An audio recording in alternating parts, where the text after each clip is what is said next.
नमस्ते प्यारे बच्चों, कैसे हैं आप। हमें उम्मीद है कि आप काफ़ी अच्छे होंगे।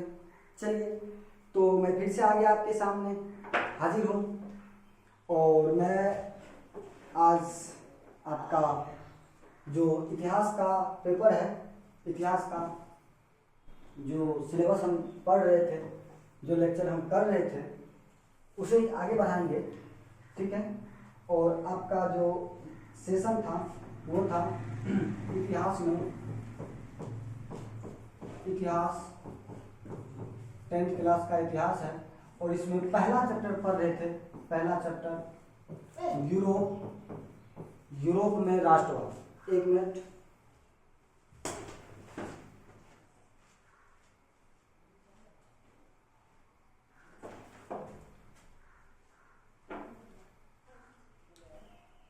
चलिए देखते हैं यूरोप में राष्ट्रवाद, जिसमें हम यहाँ से ऊपर पढ़ चुके थे, राष्ट्रवाद वगैरह के बारे में जान चुके थे, किस तरह से राष्ट्रवाद की उत्पत्ति हुई, राष्ट्रवाद क्या चीज़ है, राष्ट्रवाद किस तरह से दुनिया को प्रभावित किया। आज देखेंगे हम जुलाई 1830 की क्रांति। ये ज़्यादा बड़ा सेशन नहीं होगा, इसमें प्रॉपर आपको देखना है जुलाई 1830 की क्रांति और इसके परिणाम को हम देखेंगे। ठीक है, थोड़ा थोड़ा पढ़ेंगे, बेहतर पढ़ेंगे, एकदम समझ के पढ़ेंगे।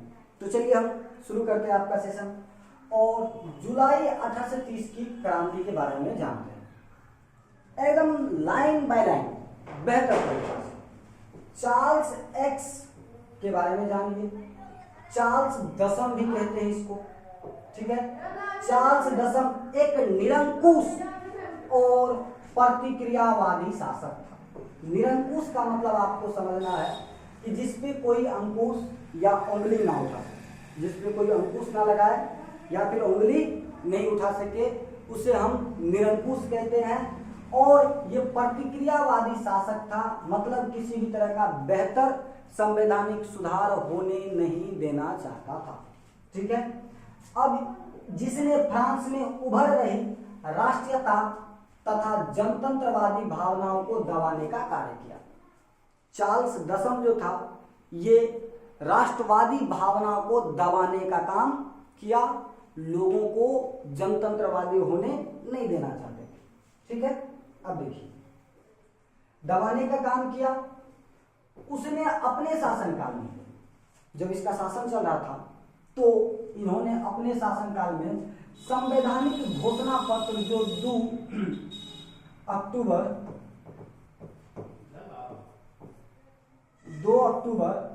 1814 को लागू हुआ था। 2 अक्टूबर 1 मिनट। आप देखेंगे यहाँ पे सॉरी जून है, 2 जून, हम अक्टूबर बोल रहे थे। 2 जून 1814 ईस्वी को जो लुई 18वां ने संवैधानिक घोषणा पत्र जारी किया था, बनाया था। 2 जून 1814 को 2 जून 1814 को जो संवैधानिक घोषणा पत्र लुई 18वां ने जारी किया था सम्राट की ओर से, जो जनता के लिए अच्छी चीज थी। संवैधानिक घोषणा पत्र था। संवैधानिक लोकतंत्र की राह में कई अवरोध उत्पन्न किए और उन्होंने इस संवैधानिक घोषणा पत्र में कटौती करके किया था। मतलब कैसे? जब लोगों को थोड़ा अधिकार मिला, समय के साथ और भी मिलेंगे, समय के साथ और भी मिलेंगे, धीरे धीरे लोगों को लोकतंत्र मिल जाएंगे। लेकिन इन्होंने क्या किया? लोकतंत्र की राह में अवरोध उत्पन्न करने का हर संभव कोशिश किया। उसके द्वारा प्रतिक्रियावादी पोलिंगने, अब याद रखेंगे पोलिंगने एक कैरेक्टर आता है इसमें, विलन का कैरेक्टर के साथ ही है, लेकिन याद रखेंगे पोलिंगने को प्रधानमंत्री के पद पर नियुक्त कर लिया। किसने नियुक्त किया? चार्ल्स एक्स ने पोलिंगने को किस पद पर नियुक्त किया है? प्रधानमंत्री के पद पर नियुक्त किया है। ये बात आपको याद रखना है। ठीक है। पोलिंगने ये काफी प्रतिक्रियावादी व्यक्ति थे, किसी भी तरह का संवैधानिक सुधार होना मतलब करना नहीं चाहते थे, अगर कोई कर रहा है तो होने भी नहीं देना। जब लुई 18वां संवैधानिक घोषणा पत्र, या उसको आप नागरिक संहिता कहते हैं, कह सकते हैं, नागरिक संहिता जारी कर रहा था, तो उस समय में नागरिक संहिता जारी करने के समय में इन्होंने बोला कि समान नागरिक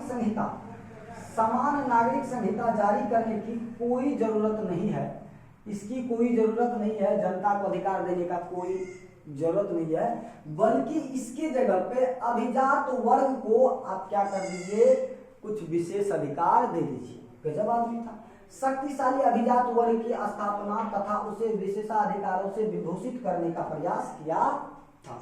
जबकि जनता को अधिकार चाहिए, कहता जनता को मत दीजिए, अभिजात वर्ग को दे दीजिए। जनता को देके क्या करिएगा, अभिजात वर्ग को दीजिए, वो तो मेरा भी साथ देगा, आपका भी साथ देगा।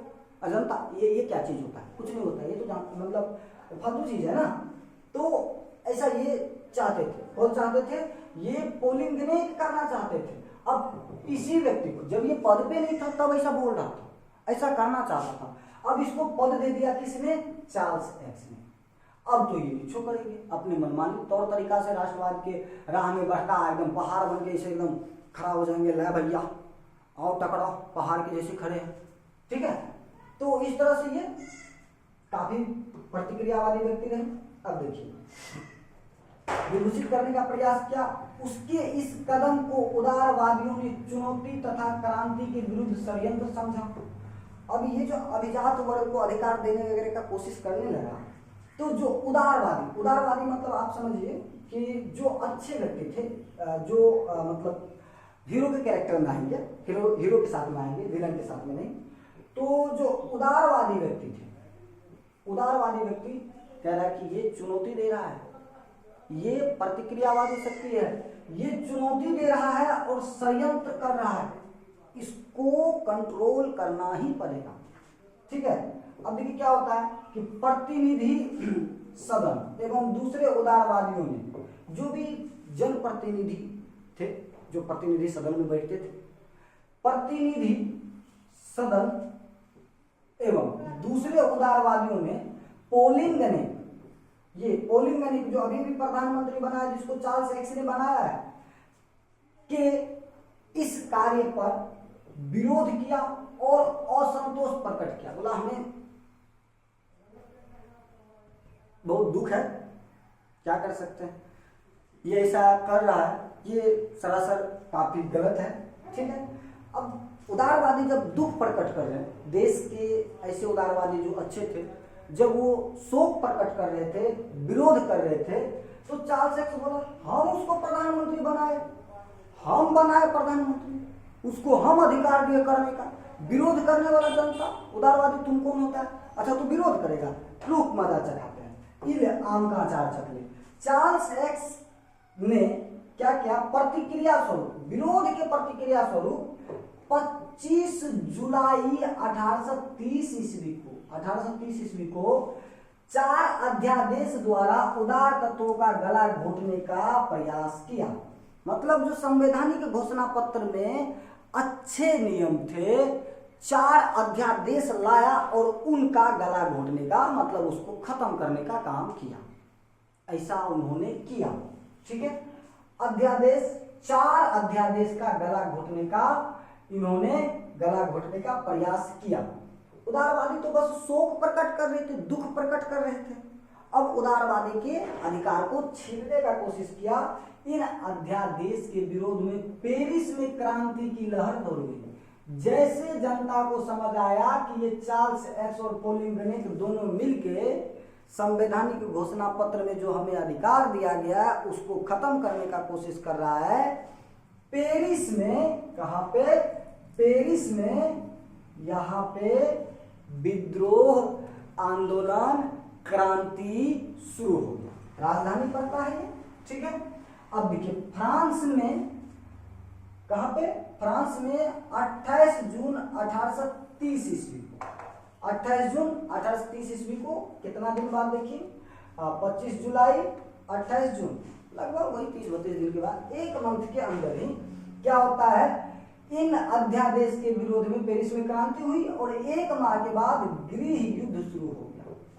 देश के अंदर ही प्रतिक्रियावादी शक्ति और सुधारवादी शक्ति दोनों के बीच में एक अदृश्य हिंसक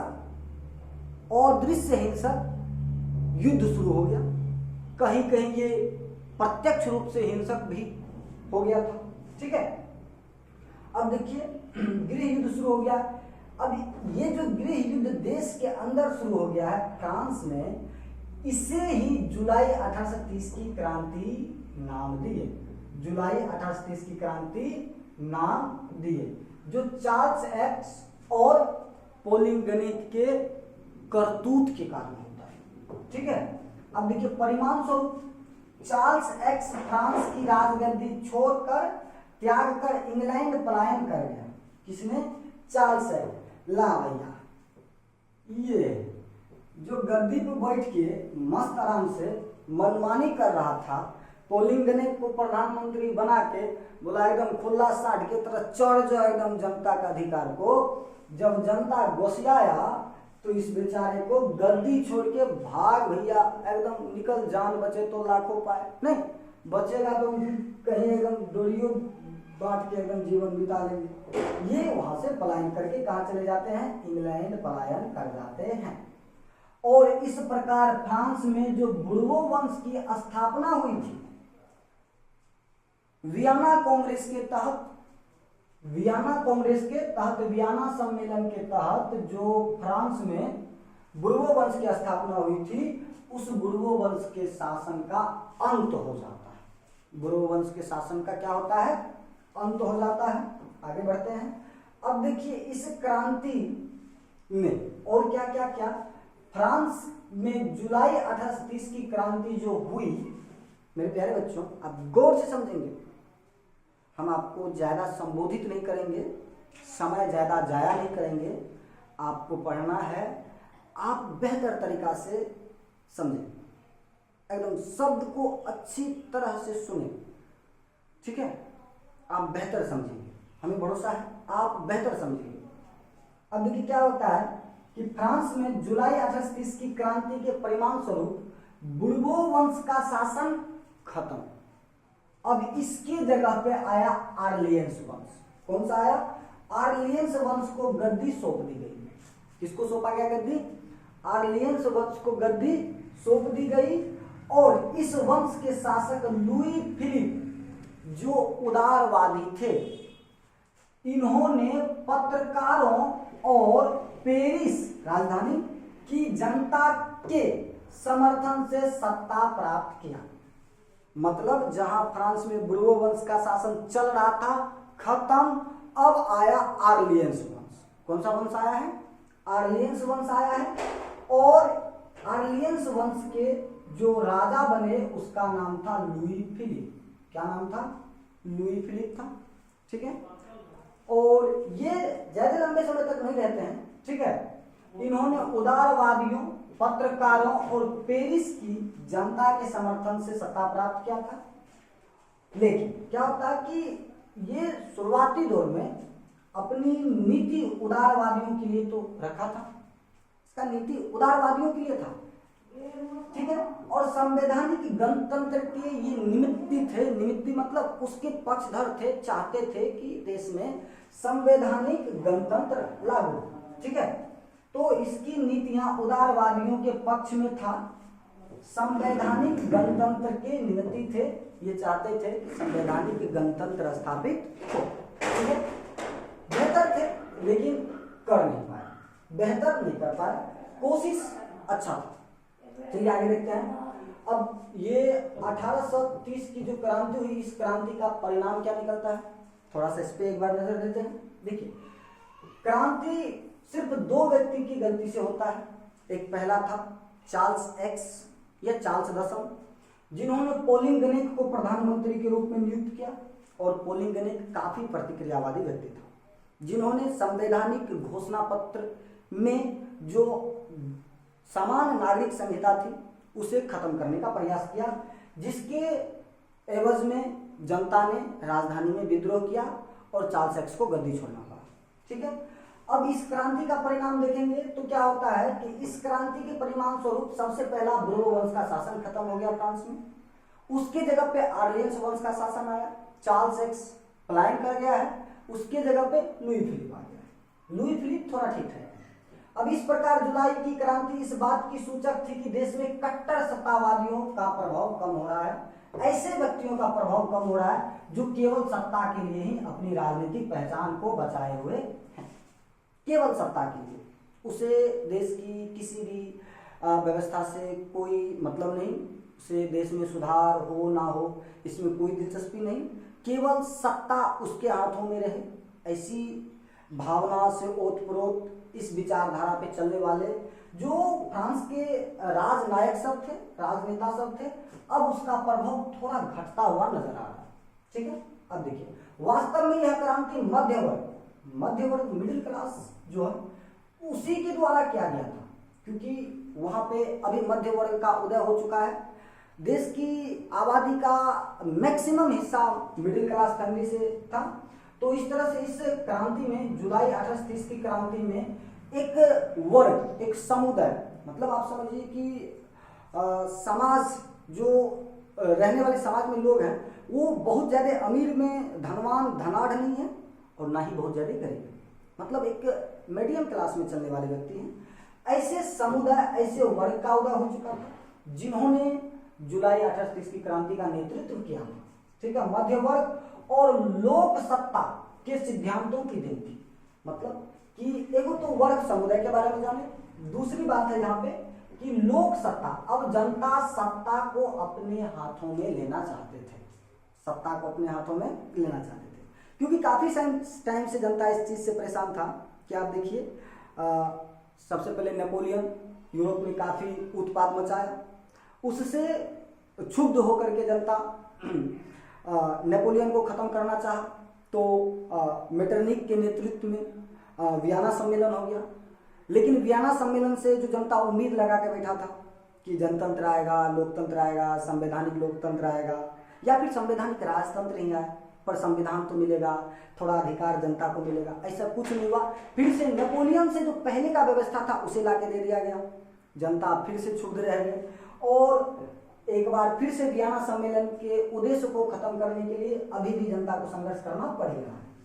अब देखिए क्या था कि जनसत्ता के सिद्धांत की देन थी इस क्रांति में। फ्रांसीसी क्रांति अभी इससे पहले पढ़े जो 1789 में हुआ था, फ्रांसीसी क्रांति, जिसका जो स्लोगन था समानता, एकता और भाईचारा, स्वतंत्रता, समानता और भाईचारा कहेंगे, स्वतंत्रता, समानता और भाईचारा, ये तीन, ये स्वतंत्रता, समानता, भाईचारा आपके संविधान में भी है और ये फ्रांस की संविधान से लिया गया। ठीक है, अब देखिए 1789 की जो क्रांति हुई थी, इस क्रांति का जो स्लोगन था, इस क्रांति का जो मोटिव था, इस क्रांति का जो उद्देश्य था, अर्थात जो सिद्धांत था, उस सिद्धांत को एक बार फिर से जीवित कर दिया।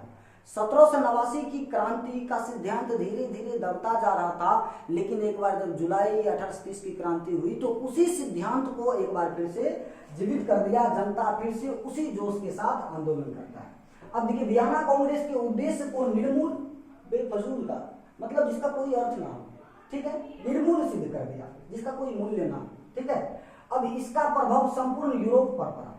यूरोप में क्रांति हो रहा है, वाजिबन है, और क्रांति जिस देश में हो रही है सेम स्थिति यूरोप के अन्य देशों का भी है। फ्रांस में क्रांति हो रही है, आप देखिए इटली का भी वही हाल है, जर्मनी का वही हाल है, पोलैंड का वही हाल है। तो अन्य देश सेम कंडीशन से गुजर रहा है, और सेम कंडीशन रहने के बाद अगर फ्रांस में क्रांति हो सकती है तो इटली में क्यों नहीं हो सकता, जर्मनी में क्यों नहीं हो सकता, यूनान में क्यों नहीं हो सकता। वहां के लोग भी क्रांति करने के लिए अग्रसर हो जाते हैं। ठीक है, तो यही होता है कि इसका प्रभाव संपूर्ण यूरोप पर पड़ा। राष्ट्रीयता, देशभक्ति की जो भावना था इसका प्रफुल्लन हुआ, अर्थात अचानक एक बार फिर से बम की तरफ फटा। लोगों के मन में एक विक्षोभ सा जगा राष्ट्रवाद के लिए, अपने देश के लिए, अपने देश से प्रेम करें, ऐसी भावना एक बार फिर से लोगों के मन में जगा। उसने सभी यूरोपीय राष्ट्रों के राजनीतिक एकीकरण, संवैधानिक सुधारों तथा राष्ट्रवाद के विकास का मार्ग प्रशस्त कर दिया। जुलाई 1830 की क्रांति से जो यूरोप में अन्य देश थे जहां पे क्या नहीं था, राजनीतिक एकीकरण नहीं था, राजनीतिक एकीकरण का जो प्रक्रिया है एक बार फिर से तेज हो जाता है। जहां पे संविधान नहीं था, संविधान सुधार के बारे में लोग एक बार फिर से सोचने लगे। जहां के लोगों के मन में राष्ट्रवाद, देशभक्ति की भावना नहीं थी, वहां के लोग, उस देश के लोग एक बार फिर से अपने देश के बारे में सोचने लगे, अर्थात राष्ट्रवाद की जो भावना है इसका मार्ग थोड़ा साफ हुआ, संवैधानिक सुधार इसका मार्ग भी थोड़ा साफ हुआ, राजनीतिक एकीकरण का मार्ग भी थोड़ा सा साफ होता है। ठीक है, इटली तथा जर्मनी का एकीकरण तथा यूनान, पोलैंड, हंगरी में तात्कालिक व्यवस्था के प्रति राष्ट्रीयता के प्रभाव, तात्कालिक व्यवस्था के प्रति राष्ट्रीयता के प्रभाव भी क्या होने लगे, पनपने लगे। अब फिर से समझिए, अगर हम कहें कि यूरोपीय राष्ट्रों में ये सारी चीज हो रही है, इटली तथा जर्मनी का एकीकरण का मार्ग थोड़ा सा साफ हुआ, यूनान, पोलैंड, हंगरी, यूनान, पोलैंड, हंगरी में जो वर्तमान में व्यवस्था थी उस व्यवस्था के प्रति एक बार फिर से क्या होता है, राष्ट्रीयता की भावना बढ़ने लगता है, राष्ट्रीयता की भावना बढ़ने लगता है। और इस कारण देखेंगे, इस कारण वहां पे कई आंदोलन उठ खड़े हुए, कई आंदोलन उठ करके खड़े हो गए, आंदोलन होने लगे। आगे चलकर फ्रांस में भी लुई फिलिप के खिलाफ आवाज उठने लगी। अब लुई फिलिप जो थे तो अच्छे, हाँ, लेकिन कुछ गलतियां भी की, जिसके कारण यहाँ भी क्या होने लगी, विद्रोह होने लगी। और एक बार फिर से फ्रांस में एक और क्रांति की पृष्ठभूमि तैयार हो गई। तो नमस्ते बच्चों, आज का क्लास यहीं तक रहने देते हैं। हमें उम्मीद है कि आप ये काफी अच्छे से समझेंगे।